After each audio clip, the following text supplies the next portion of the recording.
చూసేంత జ్ఞానము, దైవజనుడు గద్దించాడని త్రోసివేయకుండా, దైవజనుడు కొట్టాడని త్రోసివేయకుండా ఉండిట నాకు అభిషేకం అంటున్నాడు. ఈనాడు గద్దించిన, హెచ్చరిక చేసిన, కొట్టిన పడేవాళ్ళు లేరు, లోబడే వాళ్ళు లేరు. కీర్తనకాడి అంత చూడు, అతనితో ఉన్న హోదా ఏమిటి, అతనుకున్న అధికారం ఏమిటి? ఇశ్రాయేలు రాజు. ఆ కీర్తనకాడు అంటున్నాడు, నీతిమంతులు నన్ను కొట్టుట నాకు ఉపకారము. వాక్యం అనే పెద్దలతో కొట్టినప్పుడు నా కోసమే చెప్పాడు, అందుకే నేను ప్రార్థనకు రావట్లా. ఎవరికి నష్టం? ఈ గుడి కాకపోతే నాకు ఇంకో గుడి పో, ఎవరికి నష్టం?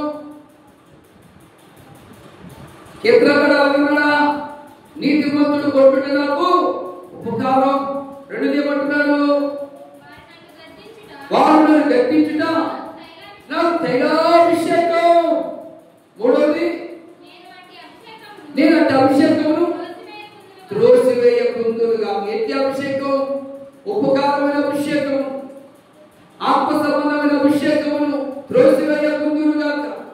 సేవకుడు గద్దించిన, సేవకుడు కొట్టిన, సేవకుడు హెచ్చరిక చేసిన అలాంటి ఆ అభిషేకమును నేను త్రోసివేయకుండా ఉందునుగా. కానీ వినయముతో విజయులతో కీర్తనకాడు ప్రార్థన చేస్తున్నాడు.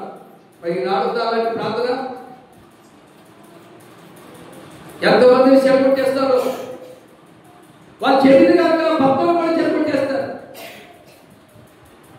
దైవసేవకుడు గద్దించినందుకు, ఖండితమైన వారికి చెప్పినందుకు, ఆత్మ సంబంధ వారికి చెప్పినందుకు, వాక్యంలో హెచ్చరిక చేసినందుకు ఎవరిని ఏదమ్మా ఆ సంఘం కాబట్టి మా సంఘం లేదా రా, సాధారణ సంఘంలోకి రా, నువ్వు తిరగచ్చు, త్రాగొచ్చు, సుఖించవచ్చు, తిరగచ్చు, ఏమైనా చేయొచ్చు, ఎక్కడికైనా పోవచ్చు.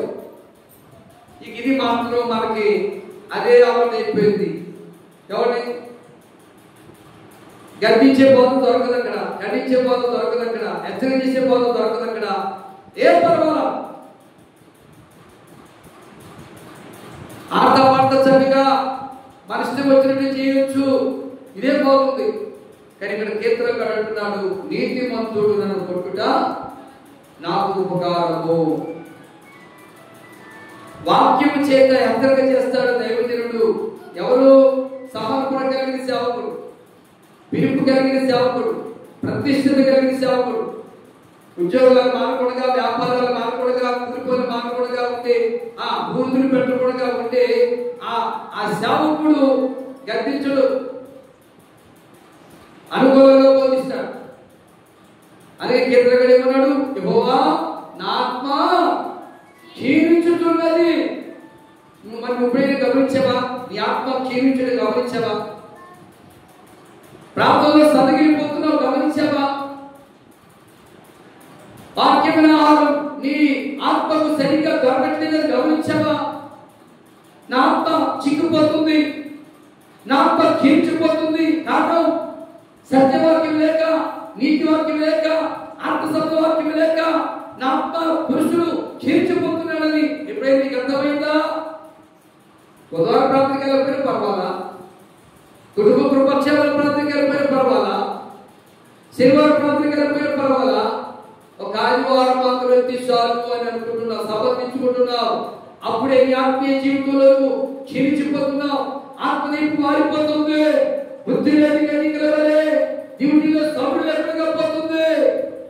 అది గమనించిన సేవకుడు బుద్ధి కలిగిన కన్యకని చేయాలని గద్దిస్తూ, ఖండిస్తూ, హెచ్చరిక చేస్తూ సత్యవాక్యాన్ని బోధిస్తున్నప్పుడు ఆ సేవకుడి మీద అలిగి ఆ సంఘాన్ని వదిలేసి అనుకూలమైన సంఘాన్ని, అనుకూలమైన బోధకులు బోధించుకునే వారి లోపల ఎంతో మంది ఉన్నారు. వారిలో ఒక్కరిగానే ఉన్నారేమో, నష్టపోతా జాగ్రత్త. నీ ఆత్మీయ జీవితం క్షీణించిపోతుంది, నీ ఆత్మజీవితం మారిపోతుంది.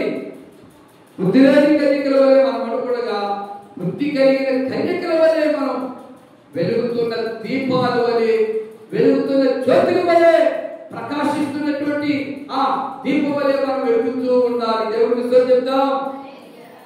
అలా ఉండాలంటే మనం ఏం చేయాలి? సత్యవాక్యం నీతి వాక్యానికి లోబడాలి, యథార్థమైన వాక్యానికి లోబడాలి, దైవ సేవకుడు ఖండించినప్పుడు లోబడాలి, దైవ సేవకుడు గర్జించినప్పుడు లోబడాలి. కొంతమంది దేవుడికి ఇచ్చే విషయంలో ఇవ్వకుండా వాళ్ళ ఆత్మీయ జీవితాన్ని నాశనం చేసుకుంటున్నారు, ఆశీర్వాద జీవితాన్ని పతనం చేసుకుంటున్నారు. కారణం ఇవ్వకుండా. అందుకే దేవుడు హెచ్చరిక చేస్తూ ఉన్నాడు, దేవుడు గర్తిస్తూ ఉన్నాడు. అలా చెప్తే అయ్యగారు కారణం కోసమే సువార్త చెప్తాడు, డబ్బుల కోసమే సువార్త చెప్తాడు అని ఒక టౌకేస్తారు. వాళ్ళ ఎవరిని ఒక డబ్బా పడతారు. మరి వల్ల ఇప్పుడు ఎక్కడ మారిపోయింది? సరే నేను ఇవ్వట్లేదు కనుకనే ఇవ్వకపోవడం ద్వారా ఆశీర్వాదాన్ని పోగొట్టుకుని శాపాన్ని అనిపిస్తున్నాను. ఆ శాపం నా ఇంట్లో ఏర్పాటు చేస్తుంది, ఆ శాపం నా శరీరంలో భాగంగా మారుతుంది. అందుకే శాపం దేవుడు గర్తించాడేమో అని బుద్ధి మార్చుకుని ఇవ్వడానికి ఇష్టపడతావా? సంఘాన్ని మాత్రమే ఇష్టపడతావు, సేవకులు మాత్రమే ఇష్టపడతావు, ఈ సంఘం ఇంకో సంఘానికి వెళ్తావు. ఎక్కడికి వెళ్ళినా కానీ నీ ఆత్మ ఇంకో వెలిగించబడదు. ఎక్కడికి వెళ్ళినా కానీ నీ ఆత్మ కించపోతూనే ఉంటుంది. అది నీకు అర్థం కాదు. పై రూపాన్ని నువ్వు చూస్తున్నావు, పై రూపాన్ని. అందుకే దేవుడు మాట్లాడాడు, అలా సేవకుడితో కూడా మాట్లాడాడు.